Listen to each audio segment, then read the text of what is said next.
Hello, my name is John Gabriel. I'm an interviewer for the Public Library of Cincinnati and Hamilton County. Today I'm interviewing Chris Seibert.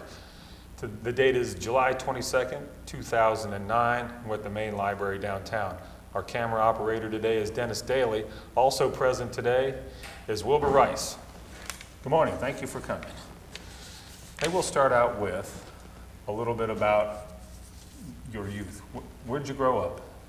I grew up in Coleraine Township on Manning Road. I was born July the 5th, 1915. I've lived on the same place all my life. Never left there. I still own the same property that where I was born. Wow. The whole family were born in a little house which I just tore down the 1st of June and built a new one there. But that's the story of my life as far as Cincinnati. I never left outside of the time I was in the service and a few trips around the world. Wow. How'd you happen to get into the service? Well, I was drafted I was lucky enough to have my name pulled in October out of the punch bowl, barrel or whatever. I was drafted on the 3rd of February in 41. And I went to Camp Shelby, Mississippi. And they put me in a rifle company down there, which I didn't relish too good, you know.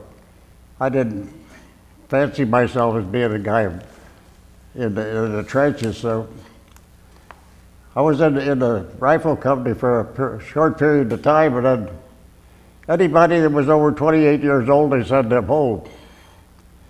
So I got a job in the service company then. I was a welder in my life because I worked for P&G, and I was a welder before I went into service. So I got in the maintenance department in the service company at 147th, and that's where I stayed my entire career till I come back from overseas. But all the time I was in the service, I was with a bunch of mechanics that worked on the equipment. And my job was a welder in the company, and we did all kinds of stuff. We cut up drums so we could wash the mess area, and had to have somewhere to wash the utensils after the meal. And one of my jobs was to cut 55-gallon drums in half and weld them together, and then they heated the water and they washed the mess gears in that water. But we did all kinds of stuff like that. I welded buffers on the trucks. And any maintenance required a little welding, that was me. I didn't do much other work, but we had enough guys to do the maintenance on the truck. Did you work on any armored vehicles or boats or anything like that? Did we what? Did you work on any armored vehicles? No, we didn't have no tanks over there. We was all 2.5 ton trucks. There was no, the Marines had tanks over there, but we weren't connected with any arm. But we had mostly 2.5 ton trucks and 3/4 ton Dodge trucks, and a lot of Jeeps. But that's about what I did over there. Where'd you go from Camp Shelby? From Camp Shelby, we went to Indiantown Gap, and we stayed at Indiantown Gap a couple of days, and then we were supposed to load on the Normandy. When we were supposed to, the rumors that we heard, we were going to load on the Normandy. We were supposed to go to England. And the Normandy caught on fire. They was working on it, and it caught on fire. So I think they didn't really know what to do with us, I guess. So they decided that the Japanese were advancing pretty far in the South Pacific. So we loaded on a Hunter Liggett on the 7th of April, and I think we shipped out on the 9th of April. What year is this? 1942? April 7th of 42. Because I was drafted in February of 41, on April the 7th we shipped out. And as we were going out the harbor, we got caught in the submarine nets on those troop ships going out of the harbor. So we started out with good luck. So we got delayed behind the convoy, so we're behind the convoy going down the Atlantic. And we go down the Atlantic, and the job that I got, everybody seemed like they got a job on a boat or doing something. If you wasn't in a rifle company, they always treated us. So I got a job as a janitor on the Hunter Lincoln, had to take care of the latrine duties and all that stuff. Anyhow, so we get to Panama and the boat broke down. Oh, man. The Hunter Lincoln. But the Hunter Lincoln during the war had a great history. If you ever look up any troop transport, they did a lot of landing in the Pacific. But anyhow, the boat broke down, and we stayed in Amador, Fort Amador, for 5 days. Where's that? Panama Canal. And the one thing that I remember about the Panama Canal, the mosquitoes were really bad, but the beer was cold. We drank a lot of, we had a lot of cold beer down there anyhow. Then we shipped out from Panama Canal, and there was a destroyer stayed with us about 2 days, and he turned around and come back. And then we left the Panama Canal and we went to Tonga, and I think we had a Dutch freighter with us. We didn't have no escort. We're out there in the Pacific, and at the time of right after that, I think the Battle of the Coral Sea was in June, but we were off in the ocean. But then a lot of Japanese submarines out there. We didn't have any escort. And we landed in Tonga in May the 17th or 18th, I don't know. And that's where we started the so-called history of the still. We had to build a still. I want to hear that. And we're camped out in the jungle. We're out in the, you weren't allowed to expose any trails. We had all the trails that we had where our camp was, it had to be concealed. And we got out there, we hadn't been out there too long. We got there in May, I guess, in the middle of June or something. One of the guys said, what a place to have a still. So I just, Roy Vaccarella from Walnut Hills, we said, we don't know nothing about a still. And this guy, he was from Kentucky. And he said, I'll make you a design and you guys make the still. So Roy Vaccarella and myself, Roy took a hammer and chisel and he cut gasoline tanks, you know. The field rangers had gas burners. He took a hammer and chisel and cut them off. And we made a square cooker out of that. And I welded that cooker together. And then we put that under the barrel where they heated the mash. I don't know how that worked, but that's the way we made it distill. And we got it operating on the Tonga, but I never drank any of the stuff. What'd you put in the still? Well, see, I was in a service company, and when you got a truck driver unloading ships, you can get most anything you want. If you want cigarettes, they bought you cigarettes. If they want you sugar and raisins, they can steal that stuff on the ship. There was so much sneak sniping going on. As long as the material come in, we had access to it by the truck driver. So somehow or other, these guys found an old wooden barrel, and they put the sugar and the raisins in there, and they let it ferment. But I think it was about, rather than use the good part, they would only let it ferment instead of 6 weeks, I think they let it ferment 4 weeks. You know, we had to rush this deal. We couldn't. But that's the way that they cooked that. And then they made a couple of batches, but the officers knew we had to still, but they didn't say nothing because they get a bottle of the stuff, you know. How much were you producing?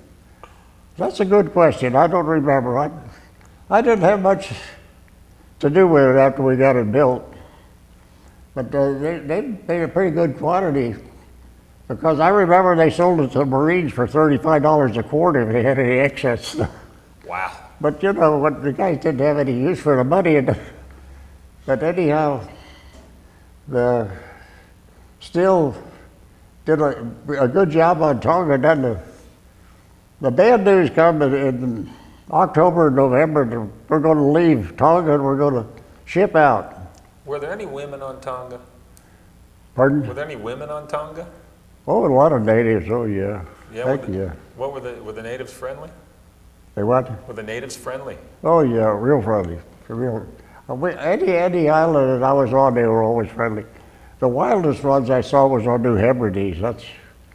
they took whitewash and put their hair, they take a bucket of whitewash and they had great big fuzzy heads of hair and they put that whitewash in their hair and stand straight up. You know, that was, I never run into any unfriendly natives anywhere over there. And I was on 6 islands over there, and they were always friendly. But we had to take the still with us to Guadalcanal. That had to be crated up. We had a guy by the name of Jack Armstrong. He was an all-around guy, and his job was to crate the still, so that was the first thing that got crated when they shipped out, was crate the still up. And I got some pictures of the still when it was in operation. But they took it apart. They used it on Guadalcanal, the still, but it was a little bit difficult because there was a little bit more action there than was on Tonga, because they took it out to one of the, it wasn't right in our area, they put it in another area, but they made whiskey on Guadalcanal too. But we were there 6 months. Oh boy. And the still was always in operation. After they got there, Whitey Dortmund from North College Hill, he was the guy with, but he seemed to be the guy who was in charge of the still. But to continue on with the still, we kept that. We were on Guadalcanal, then we went back to British Samoa, and we didn't need the still there because there was plenty of spirits there to drink. And then from British Samoa, we went to New Caledonia, and we didn't need the still on New Caledonia because there was plenty of so-called places to get spirits there. And then we went to Emerald, we took the still, that was the last place we went, we took the still with us. And I think they sold it to the Air Force after we left it there. And I remember Norton would give me $25 for welding the still. But that was the story about the still, but if you guys want any pictures of that, I got that in here, it's up to you. That's good. I'm sure Dennis will get a picture of that still for later on. So getting back to Guadalcanal, when you landed on Guadalcanal, what was going on there? Well, we landed on Aola Bay on Guadalcanal. I was never in any combat or anything because I was in, like I said, with the mechanics. The only thing, I took a shot at a bird one time in a tree. I don't think I hit him. That's the only time I took a shot at anything in Guadalcanal. But the company I was with, they lost, I don't know, 13 men on the front lines. And the first guy that I was ever teamed up with in the Army, he got a Silver Star, Chick Swing. I'll be darned. And he stayed in the rifle company, but I got, like I told you, I got away from the rifle company. But Chick Swing, he and I were the first roommates, and he got a Silver Star, him and another guy. What did he do to earn the Silver Star? Well, this guy was laying out with this so-called no man's land. And I talked to Chick 4 or 5 years ago, I guess, but him and another guy went out and drug him in because he was laying out there. And this guy was from the Midwest somewhere. And him and another guy went out and drug him in. And the guy said, let me lay. And Chick and this guy went out and drug him in. And I said, did you ever hear from the guy after the service? I don't think he did, but the guy said, let me lay, but Chick and a guy by the name of Harold Wright, I think, 2 other guys drug him. That's how he got a Silver Star. But I never was connected out there. Those guys, I don't know how long they were on the front lines, but they were out there quite a bit. But I don't know, the book I got, I think it was 13 or 30 of them got killed in 147. 13 I would say. But they were on the front lines, I don't know how many days. But the only thing that I had to contend with was air raid every night. We had to air raid every night. Really? Yeah, there was never any time that I remember we didn't have an air raid. They never shot him down. He'd fly over, just drop a few bombs, and every night the same thing happened. But I can still remember that. The bombs land nearby? Only one that I remember, and everybody would get out of their tent and call it a foxhole. And there were 6 guys in this one tent, and they didn't get out of the bed, and the concussion of the bomb blew the tent right off of the top of it. And laying there, all 6 of the guys laying in their tent when the tent was gone. But that was about 50 yards from where I was. There wasn't any. You could always hear when they come through the air, they would make a swishing noise, you know. Shh. But that's about the only thing that I. So you must have been bivouacked near something valuable, an airfield or something like that. Yeah, the guys in the rifle company, they went up to the front lines, and I was real close to Henderson Field all the time. But one of the stories that I remember, that when we came up from Aola Bay, it was about 10 or 12 miles from Henderson Field, and we had to move up there. And we had an old wrecker that we picked up on New Hebrides from the Marines. We never had no equipment much when we went over there, but if the Marines left something lay, we picked it up. Whatever they didn't want, we picked up. And we had to tow two trucks up from Aola Bay to Henderson Field. And they hooked his truck on the back of the A-frame on this truck that we got. And they still had some of the spirits left from Tonga when we landed on Guadalcanal. And these 2 guys, they hooked them 2 Jeeps on the back of that wrecker and pulled it up there. And it's just a little old mud road. It wasn't very wide at all, you know, real narrow. And they was drinking that spirits when they all the way up, dragging them 2 trucks up through the jungle at Guadalcanal. And when he got up there, the one guy couldn't get out of bed for 3 days. He had the hangover for. But the funny thing about Guadalcanal, when we landed on Aola Bay, a friend of mine that I had played ball with in Groesbeck, Jim Hunter was his name. I'm on Aola Bay, and we had just got there a day or 2, and he come down. He heard that the 147th had landed in Guadalcanal, and he was with the 6 CBs, and the 6 CBs took an awful beating on Guadalcanal. Really? And he told me that he was between Henderson Field and the lake. I mean, the channel out there where the Japs would anchor their ships.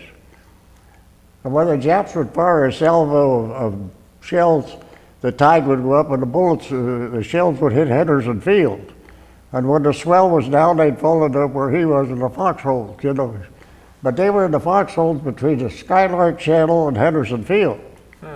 And he told me, he said, I stretched my rosary 6 inches a night when he was such a bombing. And he was come down to see me at Aola Bay. And I remember that I thought, that sucker, how did he get in the service? Because when I left, he was still at home. And here he was with the 6 CBs, and those guys took an awful pound. That's a story of running into him. And he and I played ball together for years. And I thought that, he hollered, hey, Seibert, you old SB. And that's another little story from over there. Okay.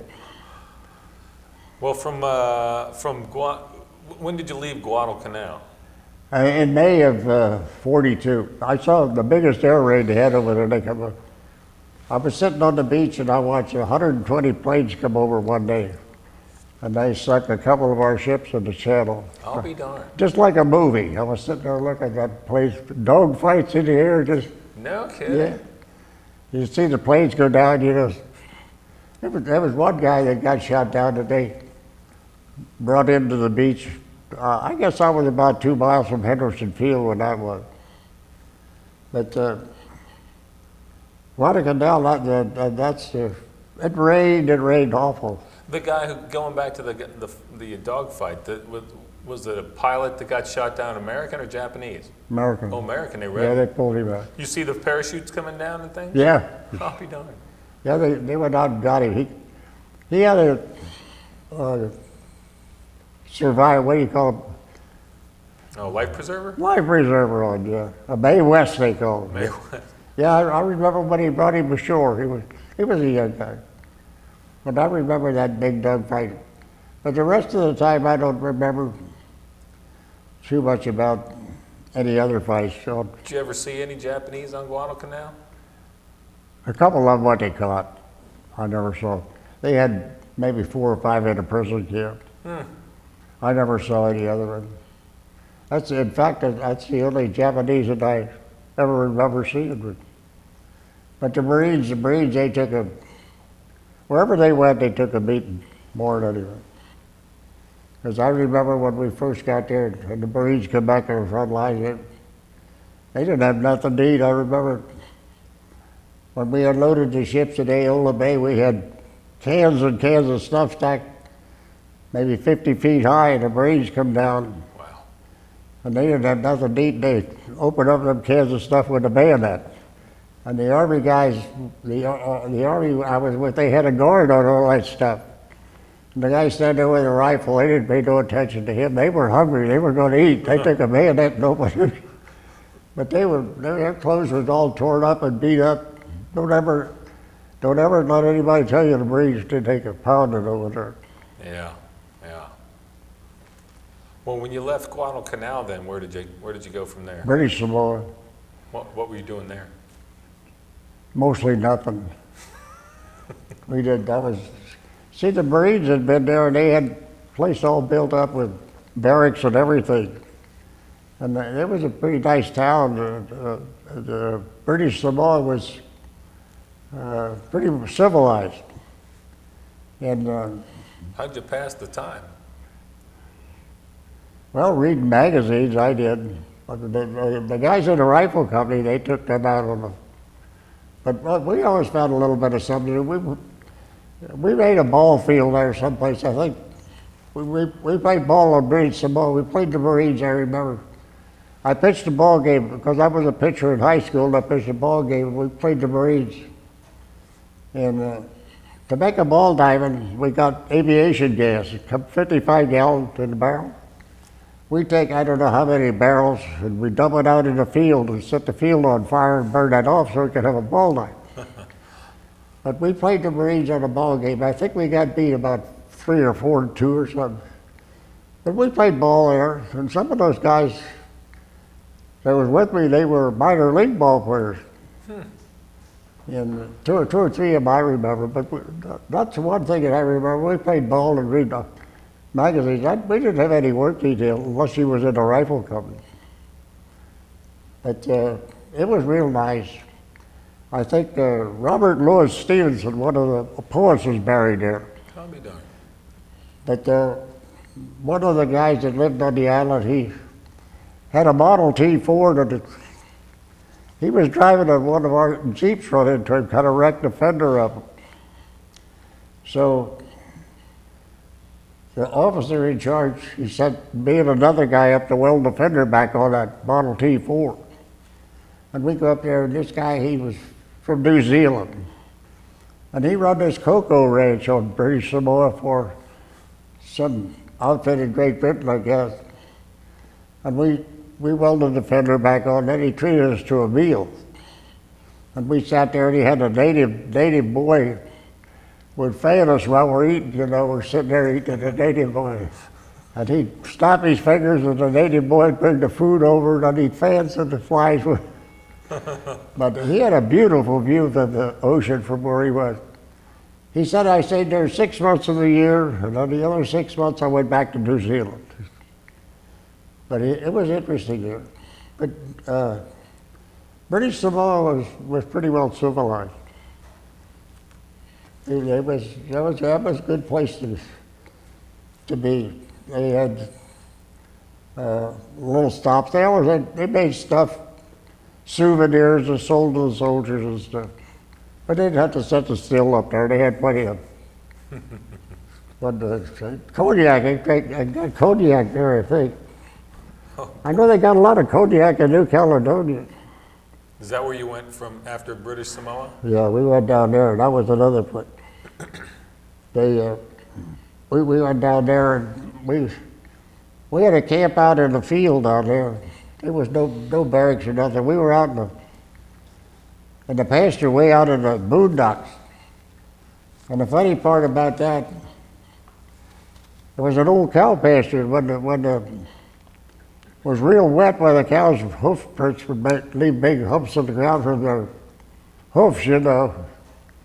And one of the guys got on a motorcycle, and he's riding a motorcycle. Every time he'd go over one of them humps, he didn't know nothing about riding a motorcycle to begin with. He's riding over these humps, and he'd hit one of these humps, and every time he hit a hump, he'd give it a squirt of gas, and it'd leave. And he couldn't get the thing stopped. And the last thing I remember, he's going through the clothesline, and the clothes are hanging around his neck. He pulled the whole clothesline down.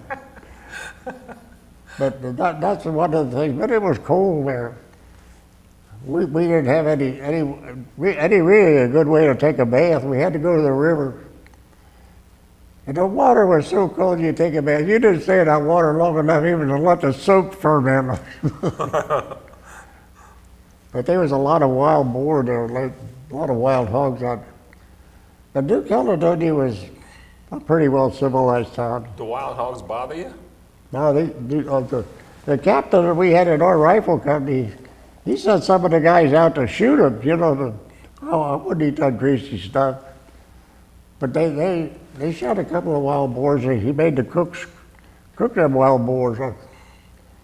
That was horrible stuff. What were you eating? Well, we just did a little maintenance work and dad done the same thing there. We didn't have much to do. No, I mean, what were you eating day after day? What kind of food did they provide for you? You eat a regular army chow. Okay. We never missed any meals much. But like I told you, the outfit I was with, they unloaded the ships. We always got plenty of food. But this guy, he had some kind of a quirk to feed the guys them wild hogs. That's the only reason he ended up with the wild hogs. It wasn't a necessity, it's just his idea. Right. But that was we always ate pretty good. I did anyway. I don't ever remember any holiday over there that we didn't have turkey for, Thanksgiving and Christmas. And I was over there a couple of them. But we always had a full meal any holiday. How'd you guys celebrate the holidays? Well, what are you going to do? There's nothing there to. Yeah. You just eat your meal to go back and. They played a lot of cards. I remember they played cards, poker all the time. All the time they played poker. They didn't have any money. I think they used matches for money. The Marines, they always had some very elegant bomb shelters for their officers. And when we took over the spots where the Marines was, while those guys would sit down there and play cards. And I remember the smoke was so thick from cigarette smoke you couldn't see the ceiling. They're playing poker out there. There wasn't much to do. Rifle company guys, they kept them busy, but in the service company when I was, they didn't bother us too much. Where'd you go from New Caledonia? Emerald. Where's that? I don't know that island. It's way up in the Mariana somewhere, I guess, above Guadalcanal. But I think it was about 3 miles long and 5 miles wide or something. So we get to Emerald, and it's hot. I mean, it's hot. I had to set the still up. What year was this? 43. I had to set the still up on Emerald. 44, I guess. Yeah, it was 44, because I left New Caledonia to come home at 44. And they set the still up on Emerald, and it's hot. And there was a contingent of black guys, all they did was unload ships. That's what they did up there. And they set the mash barrel up. Now you got to imagine the temperature's 100 degrees or whatever. And they got the sugar and the raisins in that mash barrel. You could smell that sucker for 3 miles down there. And these black guys, they come up to where we was. You all got a mash barrel around here? You do, you can smell the mash. But that's we had the still set up on Emerald, and that's the last time the still went into operation. But from Emerald, then I went back to New Caledonia. And I stayed on Emerald 6 months, I think. Then I went back to New Caledonia, and then they told me I was going home, and that was in October of 44. Huh. And then I left December of 44 to come back to the States. And I landed in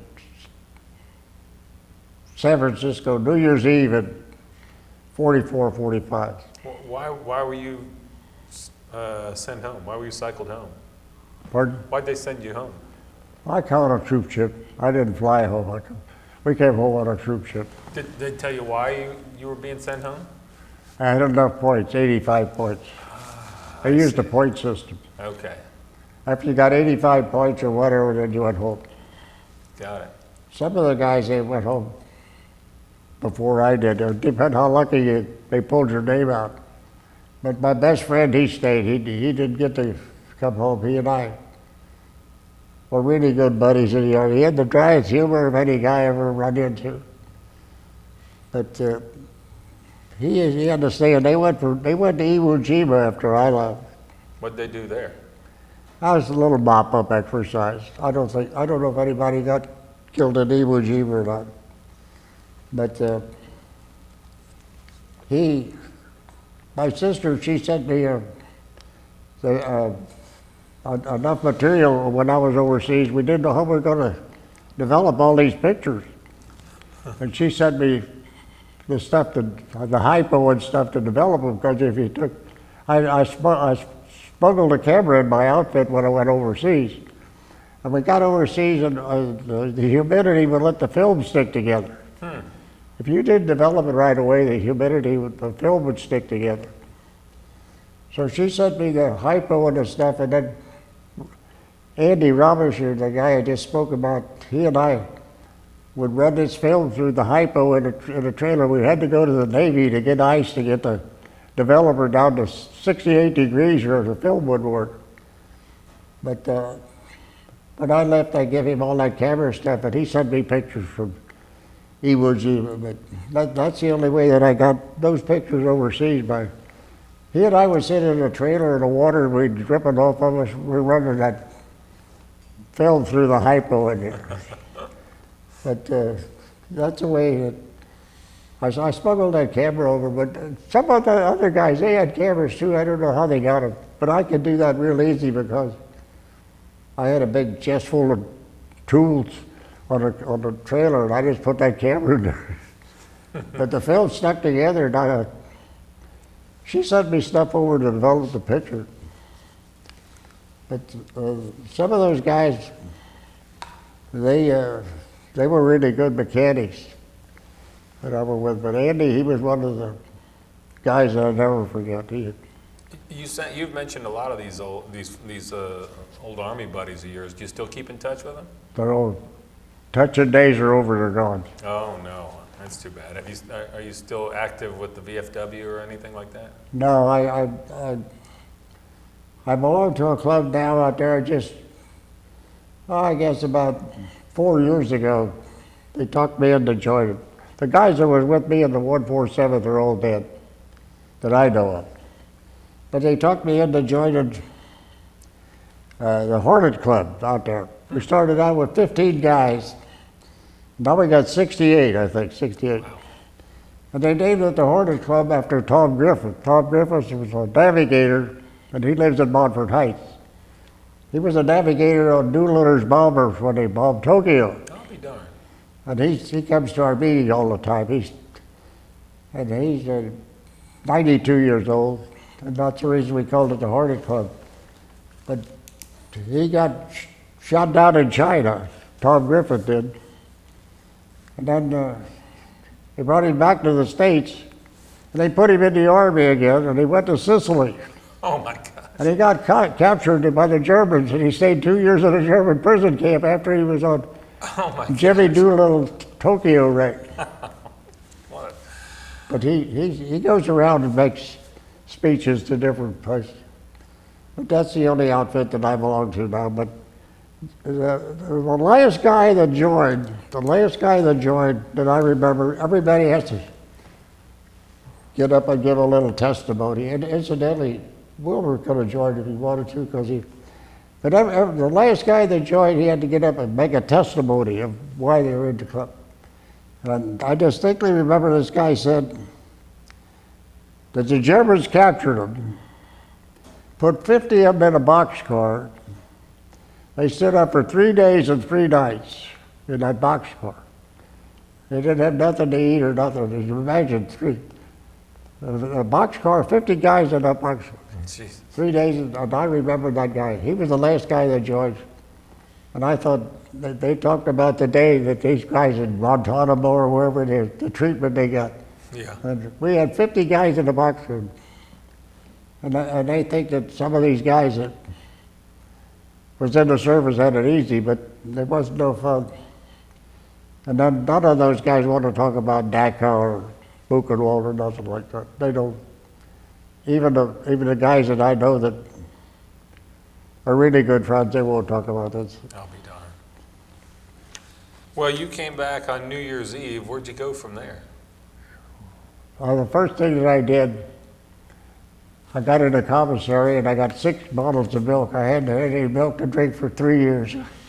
I got six bottles of milk, and I drank 6 bottles of milk. The guy said, "What, 6 bottles of milk?" I said, "Yeah, I did nothing else to drink." But then I went to Camp Atterbury. And I come home for 2 weeks, and we went to Miami, Florida for 2 weeks. Then I ended up in Camp Landing, Florida, Camp Landing, Florida, from February to July. And then I got discharged on the 4th of July in 45. I was in there from February of 41 till July of 45. 4 years, 4 years, 5 months, and 6 days, and 3 hours. Well, after the war, what did you do?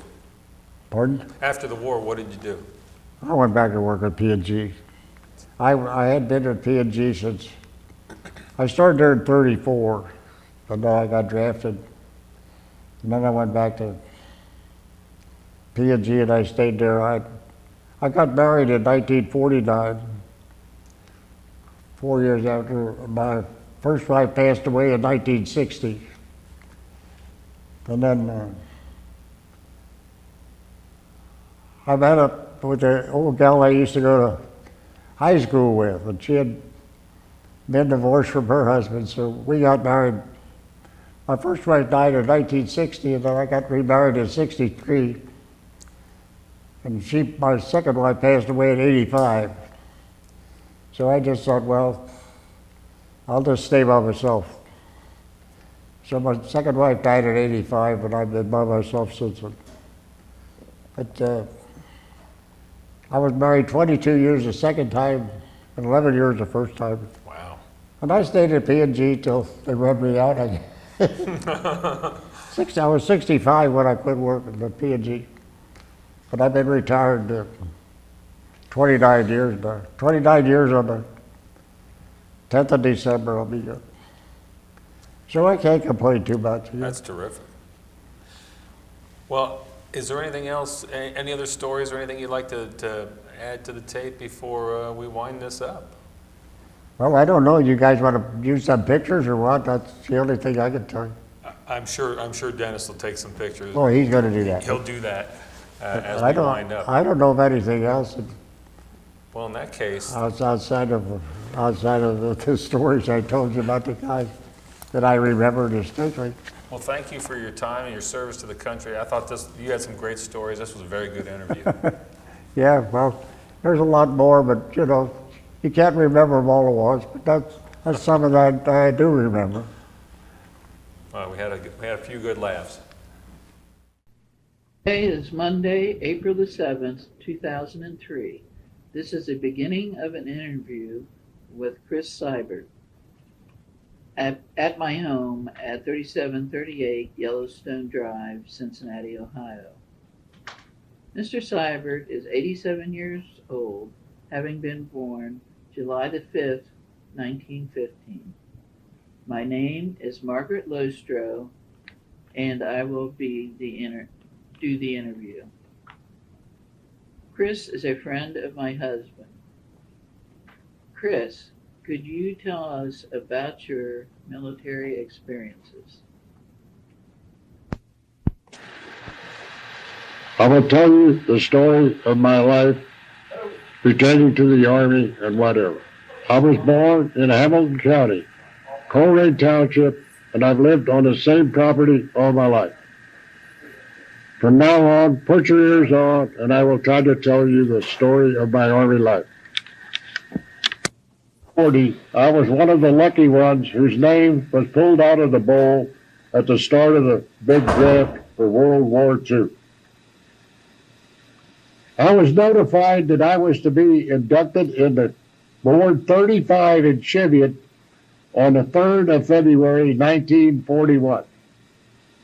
I had to go to Cleves for my physical test, and I passed that easily with no problem. The 3rd of February came around too quick for me to be happy. Anyway, my friend Pat Slattery took me to the draft board on the 3rd of February of 1941. There were approximately 35 of us at the draft board that morning. We sat around and was asked a lot of questions about things in civilian life and told that we were going to go to Fort Thomas, Kentucky to be inducted into the service. We loaded on a bus and headed down Harrison Avenue towards Fort Thomas. I was seated next to a guy.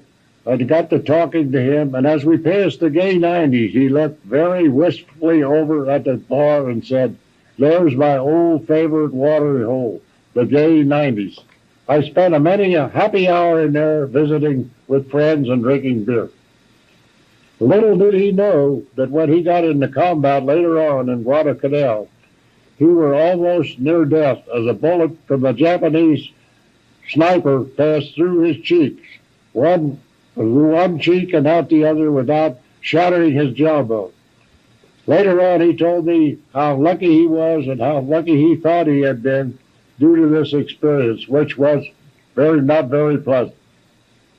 We arrived at Fort Thomas around 10 o'clock, and we were told to be going to have a lot of questions asked to us. So they asked us what we did in civilian life and what we thought was going to happen to us in the Army. We had a big physical test, and we were assigned Army serial numbers. My Army serial number was 3511-7326. After a long day of questions and answers and examinations, we were told that we were going to load on the train at 11 o'clock that night and head for Camp Shelby, Mississippi. I understood that Camp Shelby, Mississippi was where the 37th Division trained, and the 37th Division was the head part of the 147th Infantry Regiment, which originated in Cincinnati. Incidentally, the whole outfit of the 147th, which I was assigned to, most of the people came from around the Cincinnati area: Chillicothe, Georgetown, Batavia, Hillsborough, and various little towns like that. Anyhow, we arrived at Camp Shelby, Mississippi. We were unloaded and taken by truck to the camp. I was assigned to a tent with a boy from College Hill, a sergeant, I should say, in charge of the tent. There were 8 of us in the tent, which was a rifle company.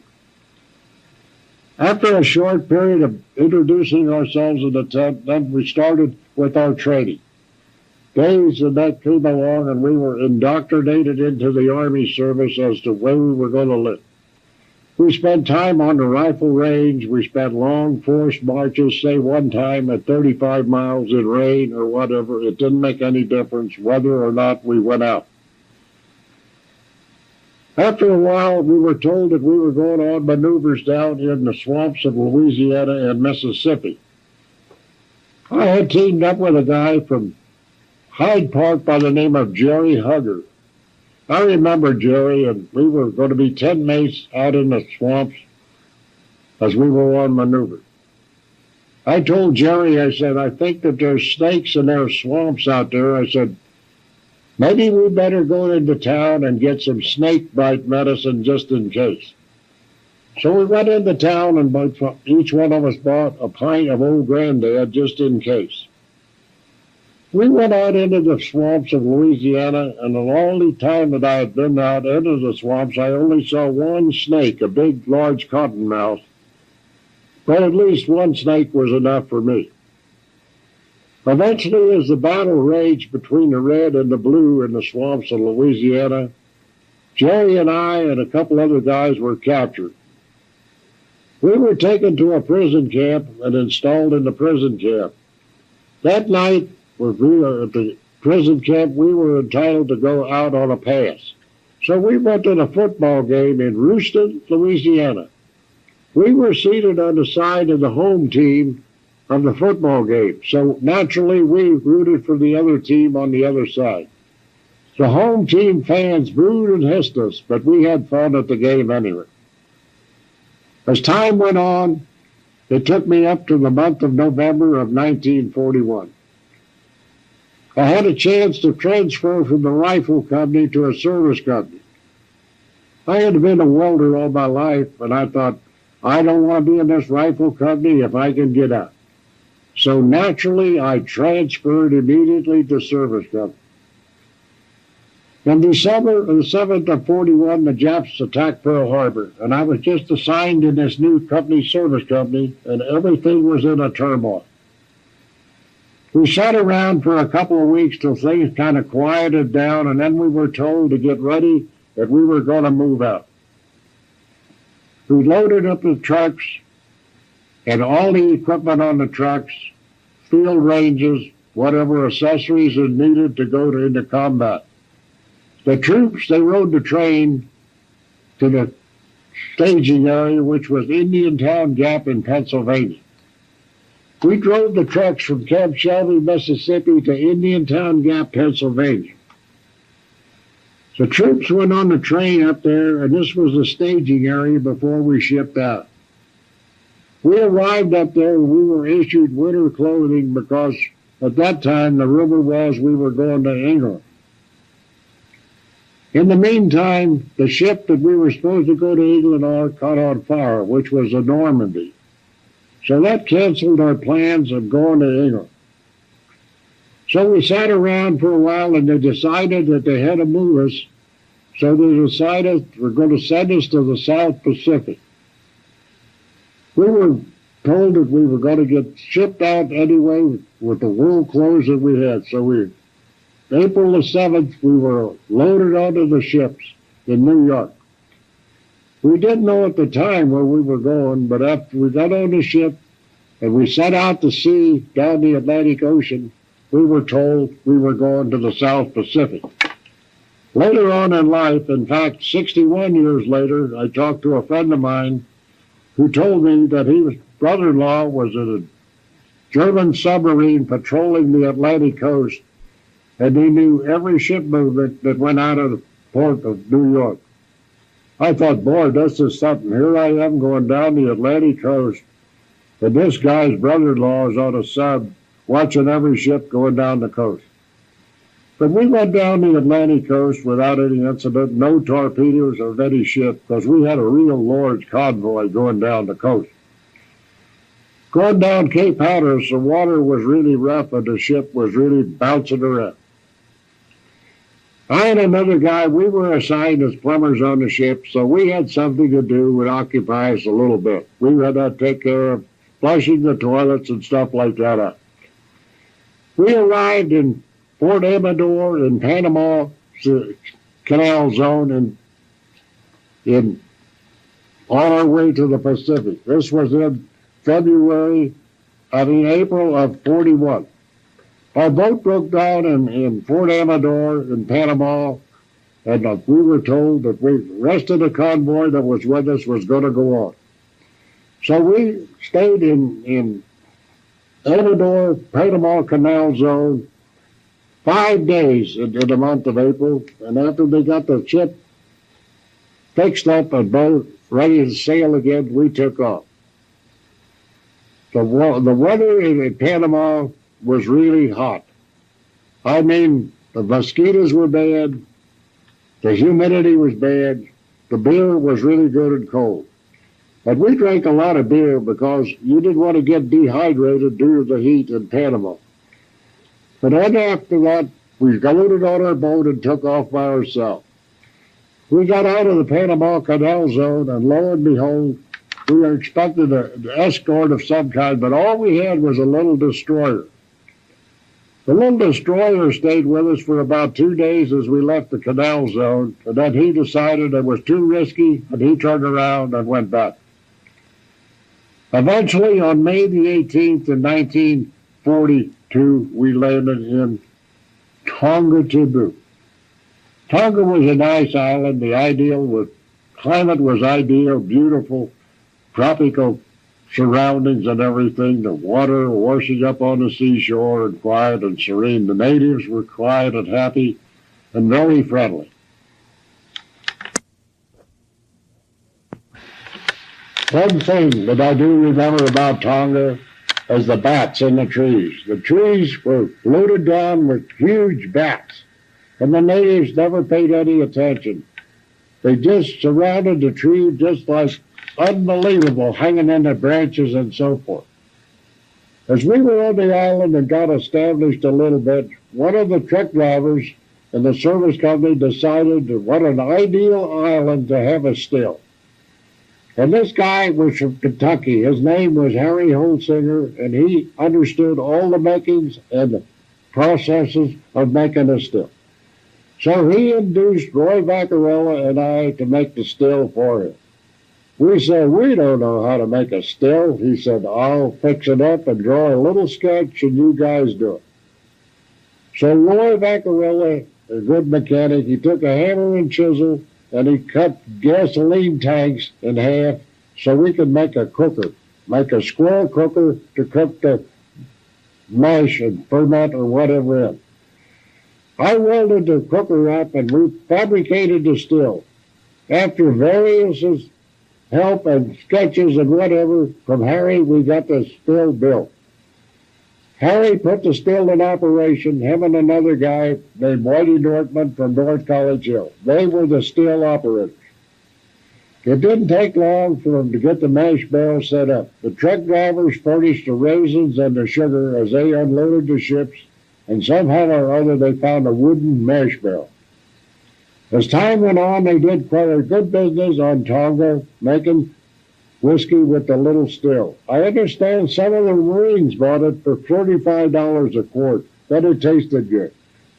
I never did drink any of the stuff, but I know I put it in a Zippo lighter one time to see how it worked. And when I would snap the lighter, it would fire every time. So it must have been about 120 proof. As time went on, it came November of 1942. After 6 months on Tonga, we got orders to move. The orders to move came that we were going to head up for Guadalcanal. The orders came, create the still. The still had to go. We had an excellent carpenter in the outfit, and he created the still, and it was camouflaged. It was not recognizable. As we loaded on the ships, we headed to Guadalcanal. On the way up to Guadalcanal, we were told to stop at New Hebrides because there was a big sea battle that had been going on at Guadalcanal, and we didn't want to run our convoy into that. We stayed on New Hebrides for 3 days, and the wildest natives that I've ever seen in my life. Somehow or other, they had come accessible to some whitewash, and they put whitewash in their hair, and their hair was standing on head, and I never saw such hairdos in my life as I did on New Hebrides. Eventually, we got underway again and headed for Guadalcanal. We headed up towards Guadalcanal and landed on Coley Point, which was the farmost tip of Guadalcanal, about 20 miles from Henderson Field. Henderson Field is where the big battles was with the Japanese, and we were way down on the beach. We left Guadalcanal in May of 43, and as we went down the channel, the first day out or so, going down, 3 of us in a convoy with a couple of destroyers as escort, a Japanese bomber came over and he spotted our fleet. Our destroyers fired at salvo after salvo at the Japanese plane, but he never varied in his course at all. He just kept flying at a straight course. He dropped his bomb, and I could see it coming through the air, and I guess it dropped a mile or so from the back of our ship. But anyhow, our ship did all kinds of didos, maneuvers, and everything to avoid being hit. We went on down the coast, landed on British Samoa. We stayed on British Samoa, I think, from May of 43 till about November of 43. It was a nice island, lots of nice climate. I visited one of the plantation owners there on Samoa. He had come from New Zealand, and he established his home in British Samoa. And he had a house up on the hill, and he could look over the beach, and it was a beautiful view. But after a while, the orders came that we had to move, and we were going to go to New Caledonia. We didn't need to still on British Samoa, as there were plenty of saloons and bars to keep the boys happy in their spirits.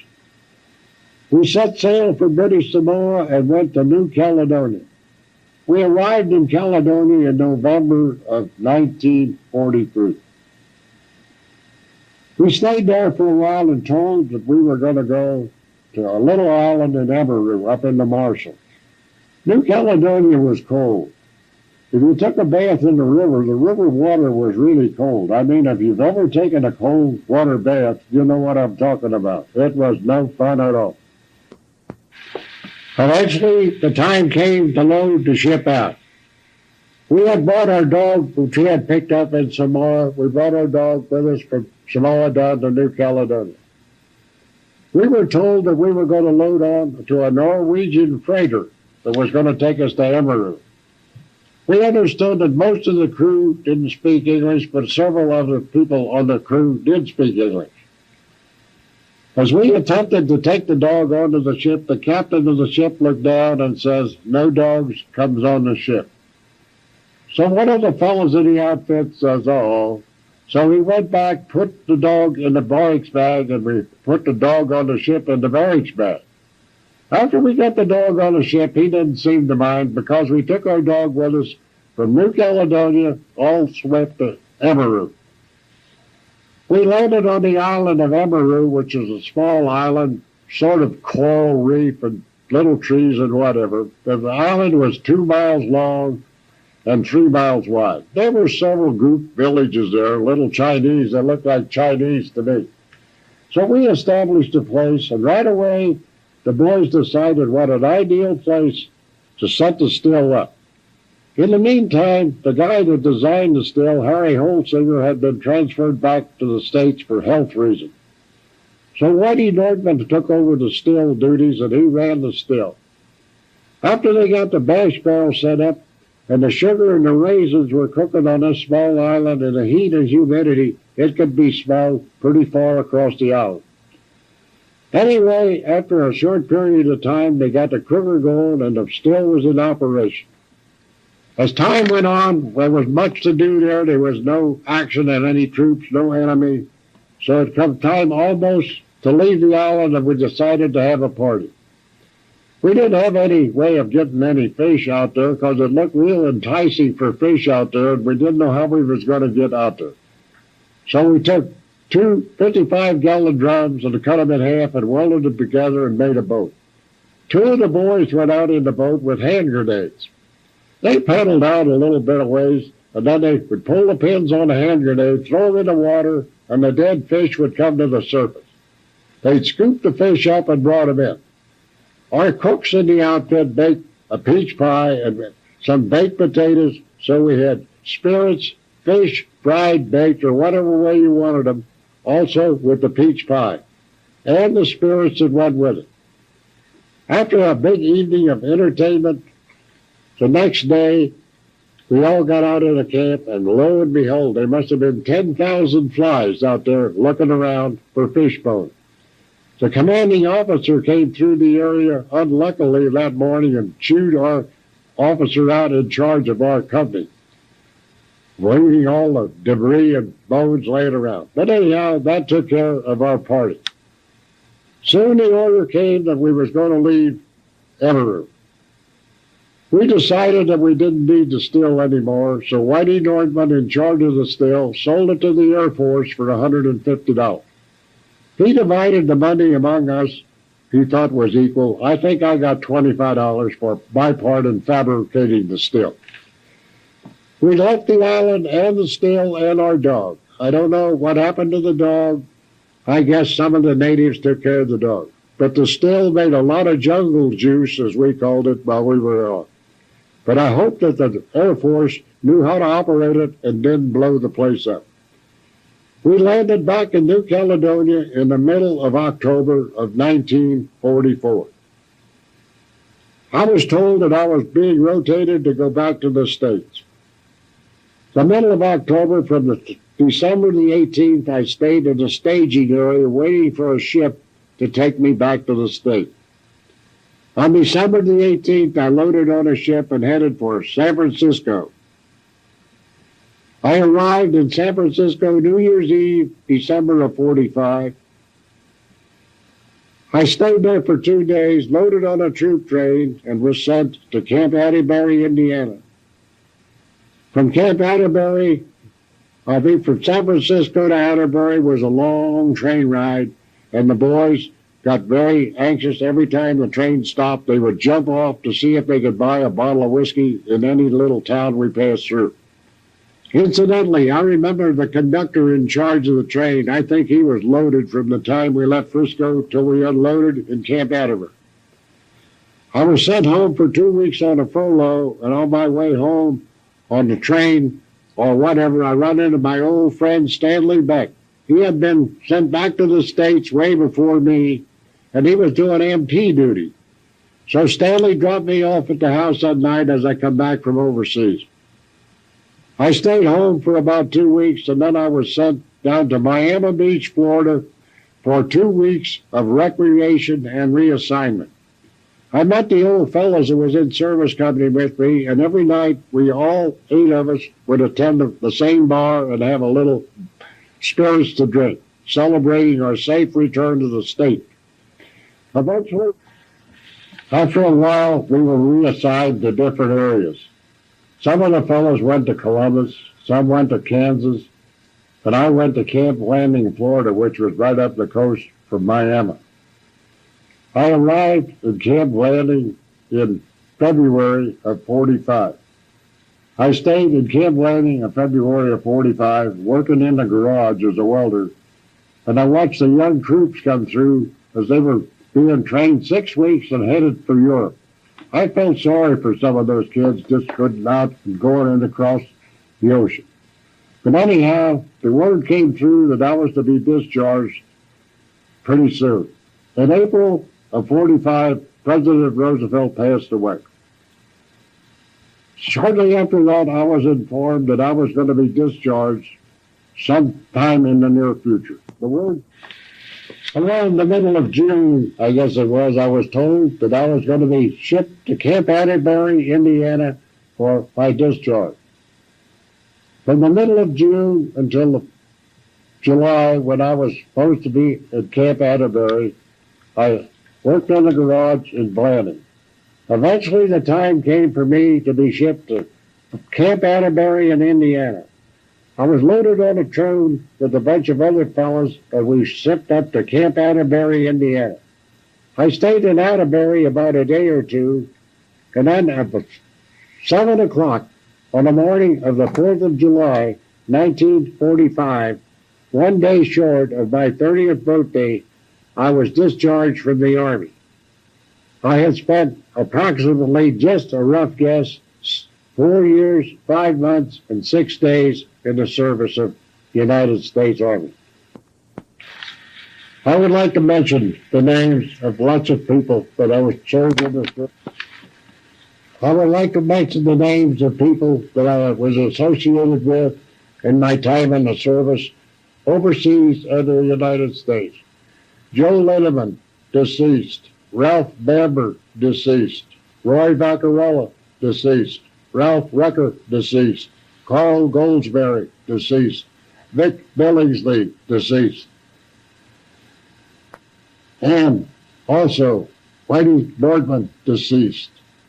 And I would especially like to remember one of the best friends that I ever made in the service, Andy Romisher. He came from Pennsylvania. He and I were tent mates many times on many different islands, and his dry humor will stay with me as long as I live. Again, I thank you, and I did the best I could with this program, and I hope it is satisfactory to all who listen to it. Again, God bless America, and thank all of you. Amen. For listening to the show, and I hope you enjoy. May all our souls rest in peace. Most of them are deceased as far as I know. Thank you.